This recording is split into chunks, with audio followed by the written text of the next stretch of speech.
I was just mentioning to you about this table. See the characters, in the column characters, both of these columns are displayed, which is not exactly right. Okay, so all through all of my programs and lesson, I always want to concentrate on how the output is actually getting displayed, because as I had already told you before, it is the output that your users will see. Okay, and I'm also going to lay significant amount of emphasis on how you're going to write the program, not only the correctness of the program. The program has to be correct, that's almost known, but it also has to look good and feel good. Okay, more on that on different lessons. Yeah, I wanted to fix the output. So you just fix the output by manipulating values you enter here.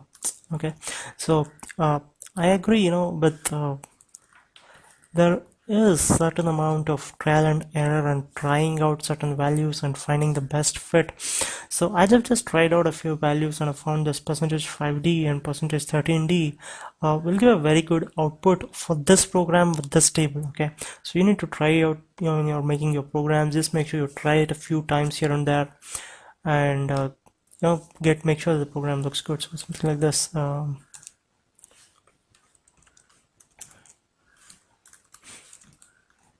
Okay, so you see the output is neatly formatted. Okay, so that's what I mentioned, that output has to be neatly formatted. Okay, so with this, I'm sort of done with this character manipulation set of programs. Okay, you need to observe that whatever I have taught in all of these lessons, it was all through programs. I haven't talked about any concepts at all.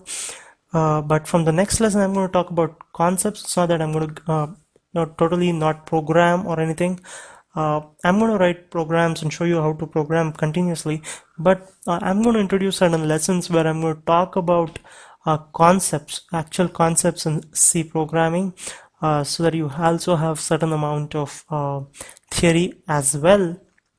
Okay, so what I'm going to do from the next lesson is I'm also going to talk about concepts, again using small programs to display the concepts, and in between I'm going to take up some large programs and show you the logic of large programs and how to do it.